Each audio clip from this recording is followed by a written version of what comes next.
influx, and I can relay it. I have a question, Garrett, for you to start out with. I was taking some notes during your talk.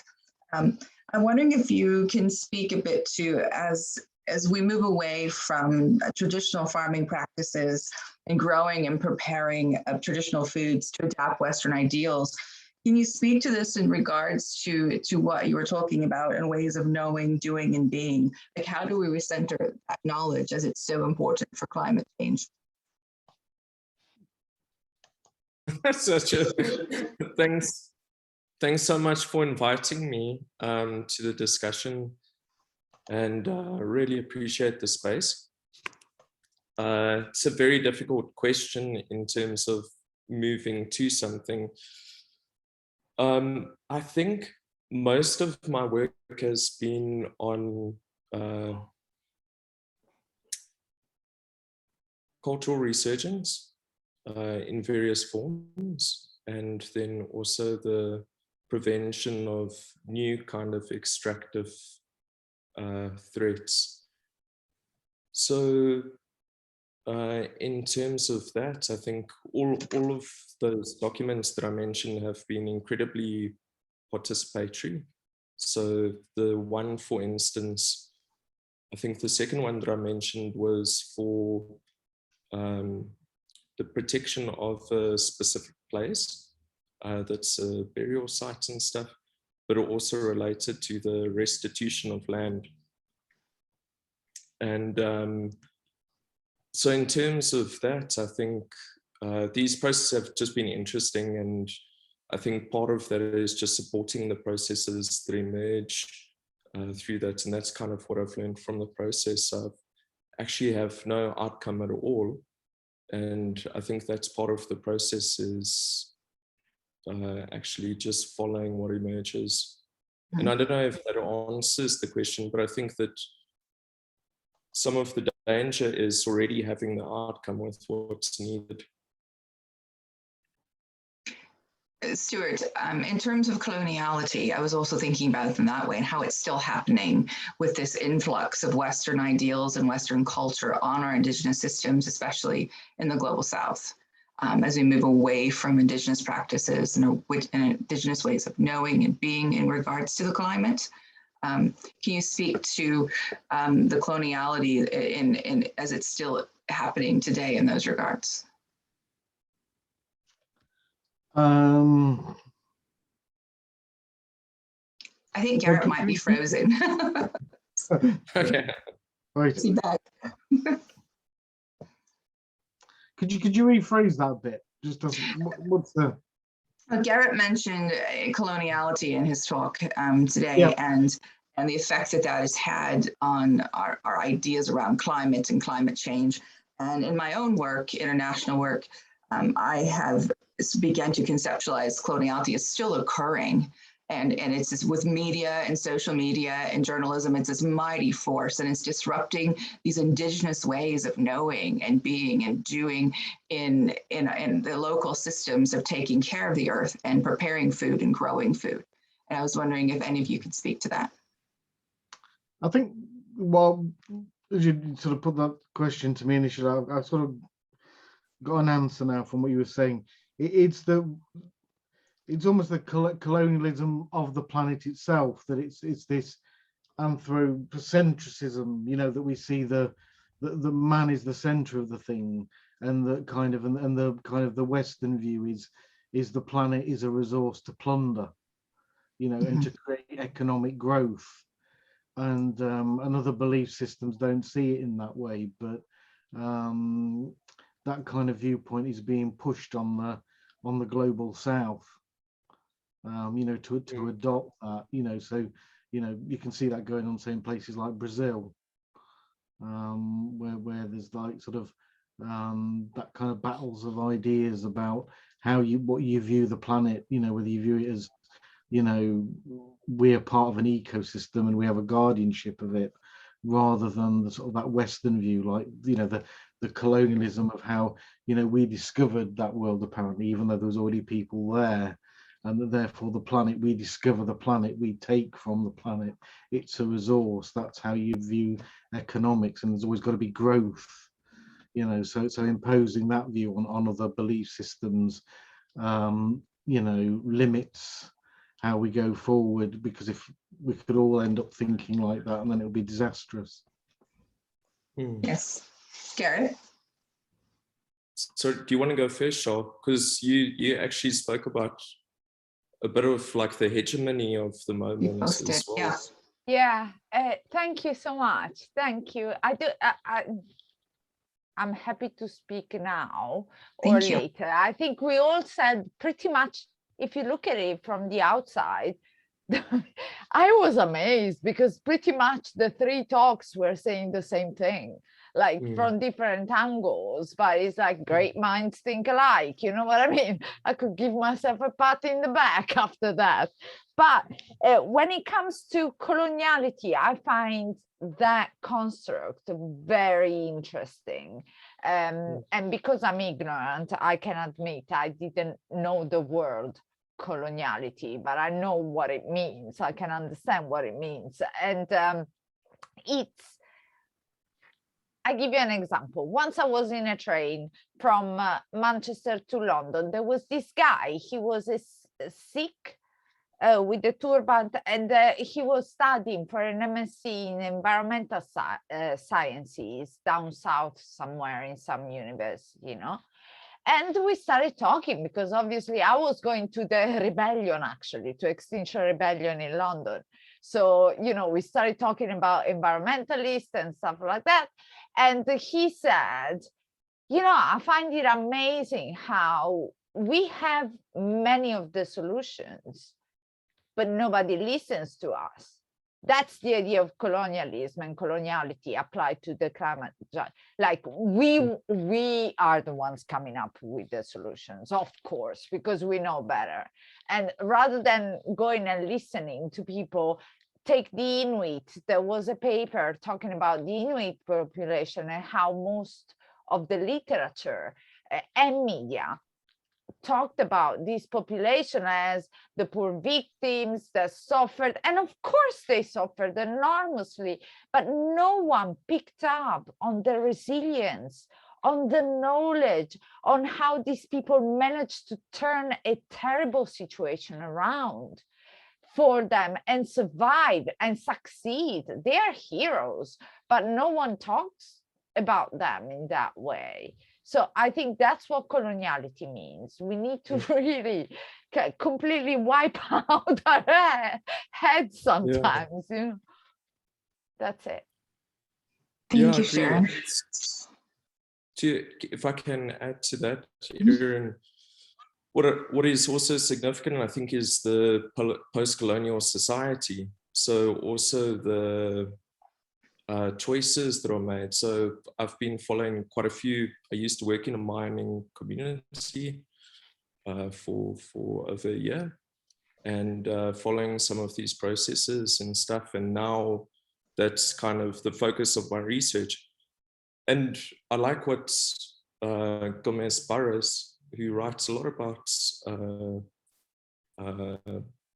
Latin America, she says, you know, these little new colonial outposts, extractivism's the new colonial outposts.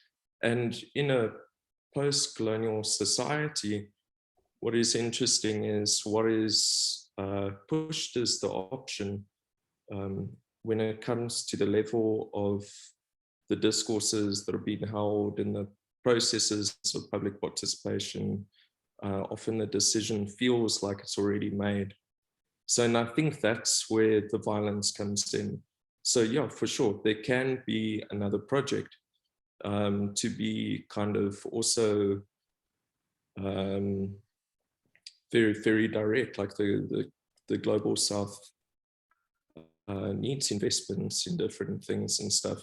But the process itself is actually violent. So there's often communities' concerns unconsidered or anything like that. There may be a need for jobs in some places, but there are very real ecological concerns or issues of the burial sites. For instance, one of the power stations in South Africa was was a whole issue because the power station was built on a burial site. So obviously the intergenerational themes that come up there, and what I was told eventually was that there was a memorial process, and something was created as part of that process. But I think that, so it's not only like this dichotomous kind of yes or no, but there's also these processes that are very violent. And that's when coloniality comes in, where it's not even, you know, maybe I do want the development, but I'm not even heard as part of that process. So I'm being a bit controversial, because I'm a very, I definitely believe in cancel culture and all of that, but for this discussion also to bring out those other elements, that it's the process itself that's incredibly violent. Yeah, thank you, Garrett. I thought that came to my head is, can we ever really live in a post-colonial world, at least, and possibly in our generation or the next few? Also, there's a question in the chat box, so I wanted to ask you another question, or anyone, but Garrett, specifically, you mentioned working in a mine just now, and recently when I was doing field work in Ghana, one of the tribal villages that we visited had been completely razed to the ground for actually a South African mining company had come in, moved their village somewhere else, and this is the ancestral lands that they had been on. And I'm wondering about the interdisciplinary nature of psychology's response to this kind of trauma. It's climate change, it's mining resources, it's interdisciplinary, it's all connected. And for all three of you, what does that look like for psychology? And we can't tackle it alone as psychologists. There's so many moving parts to this with climate scientists and anthropologists and politicians. So what does that kind of response look like? Especially, this happens a lot in the global south, this mining of resources from other places.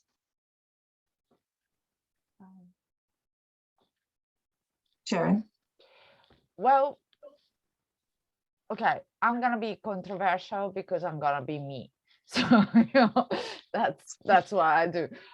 But for me, what it looks like is that, yes, of course, I love to think, and I'm not a therapist. So I have some friends that are in a group that is called Psychologists for Future, and it's an international group.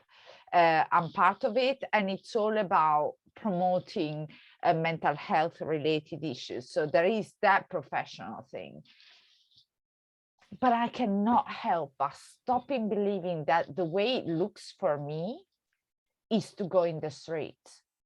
Like, the way it looks for me is that I need to be there. I need to be part of the action. It's not something that is delegated to some people. If I don't want to be in the ivory tower saying, yeah, well done to you. You know what I mean? I can't be arrested. That already upsets me, because otherwise they send me back home. But as far as I can, I'm going to be in the street. We need, as psychologists, as professionals, as people who have an investment in our world and our future, we need to get out. You know, we need to do it. That's what I think. That's what it looks like. Yeah, Sharon, that's a very good point. Research tells us that scholar activists are actually often the ones that are enacting change. And I consider myself a scientist, scholar, activist as well. And so I appreciate you sharing your viewpoint. Garrett, did you have something to share on that as well, or Stuart? Yeah, just if you use that same framework of modernity, coloniality, one of the key things that took place was land became property. So I think also this is where psychology comes in, is that all this theory on attachment, place attachments, spirituality, eco-psychology, for instance, but maybe not eco-psychology, but decoloniality also really brings in, when you start exploring the literature, is really important. So showing that it's more than just a commodity and an object and stuff. So in terms of land dispossession and restitution, that possibly been a point that's very understudied in psychology. And then I think as well, thinking about the positions where we are in the world. So there's something that's been held here about accompaniment and being on the front lines and shouldering risks. And Mary Watkins speaks a lot about this in terms of earth accompaniment and psychosocial accompaniment. And then also knowing what society we're in. So you actually, most of the extractive companies and stuff are in the global north. So we really do need lobbying in the global north, psychologists and, meeting with these structures and stuff and placing pressure on them, whether it's through activism or what Stuart says in terms of advising. And there is this kind of light that psychology has where we hold a moral kind of lamp in some sense, I think, when we're able to speak to harm and also the importance of flourishing. Great points, Garrett. Thank you for sharing that. I'm going to read a question that Tony put in the chat, and I know you're all familiar with Tony. So do any of the panel have a view about what we should prioritize as psychologists, given there are so many competing and related issues like inequality, racism, food scarcity, water scarcity, the impact of plastics, etc.? Can we find a way of working on all issues without losing focus? And Tony, if you want to chime in. From my view, oh, Stuart, were you about to answer? I think the thing is, it's what's in your sphere of influence. If you think about what your skill set is and where you have contacts, to prioritize doing that,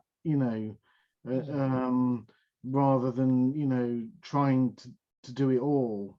I think it's for each person to sort of think, okay, well, I could do this bit, but I can't do that bit because I'm just not connected to those people, or it might be, say, it'd be like a colonial thing. If I said, right, I'll be heading off down to the southern hemisphere to help people there because and use my skills there, because it's like people there, psychologists down there will know better than I will, or people from those cultures. It will be colonial to do that. So it's thinking about what I can do very much locally, which might be small scale, but like where I have a sphere of influence, which will be small, but where it, as I say, where it's real, not sort of, I don't know that phrase, virtue signaling or doing something, but it's where the points where I can push on things, which, given my position in the social world, as I say, is not vast, but it's just knowing that, so I might be able to raise things about inequality and racism in terms of the area where I work, and if there are people increasingly coming who are sort of migrants because of eco reasons, that I could be raising that locally, but if migrants have come to my area, that's something I could see involved in. Whereas say something like plastics, it would just be like anyone else, making individual choices about what I use and what I don't use, having integrity about that, but probably couldn't push hard on changing what plastic companies are doing overall. So that would be my thing, for each person doing an assessment of their own, where they've got power and influence, and where they can actually make changes, even if small, but that map onto your individual power and influence. That's what I would say. What about, Stuart? We need to wrap up in a couple minutes. I'm thinking about in my own field work and hearing that the governments, local governments won't give any funding for local clean water facilities or local clean water processes. You know, there's all of these resources going out of Ghana in terms of gold and cacao and other resources, but there's not a lot of money coming in, so that the reliance on plastics is huge for water because there isn't any clean water. So you have to buy it, or it comes in the little packets, you know, the plastic packets that you see in sub-Saharan Africa. And, you know, so I think there is some stepping out of that, what you can do individually, and how can we as psychologists affect change at the policy level and in, you know, the international policy, and helping redirect funding and providing education and psychoeducation to government officials. But I mean, I know there's corruption, but, you know, I'm not saying we're going to address corruption overnight, but I just wanted to make that point. Is there anything else that any of our panelists would like to say? I want to encourage everyone to stay around for the self-care session. We have an art therapy, and then after that we have some short lightning talks, which are primarily student, and then we have another discussion section. So if you guys want to be here for that discussion section this afternoon, it'd be great. Cool. I just wanted, if possible, to quickly answer Tony with 2 sentences, and I won't elaborate. If needed, I will. Number 1, I think we are a community, a diverse community, so we don't need to prioritize and all work on one thing. Like Stuart said, we all can play to our strengths and coordinate. That's the important thing. Never lose dialogue, never lose sight of what each other are doing. And the second thing, and that's my bit, for me, you know, the heart of the problems with the way we address climate change is the lack of climate justice, obviously. So for me, climate justice, social justice and climate justice are the one problem that I would try to put my energies on. Absolutely. Thank you, Sharon. Garrett, quickly, you're muted. I can say this in 20 seconds. So I think for me, or the way that I'm thinking, if you look through this lens of decoloniality, all of these things are interconnected. So it's a system that basically needs to change. So any point where you're working on these issues is to point out these kind of lines that are drawn, whether it's sexism, racism, whether it's environmental access to goods, whether it's environmental harms, and so forth. So the system creates security for some and insecurity for others. And I think that wherever we see this taking place, that's where action can take. And I agree with Shah in terms of the looking at differences and trying to form coalitions across differences. Thank you, Garrett. And again, thank you so much, all 3 of you, for joining us for our seemingly now annual Climate Justice Symposium. And yes,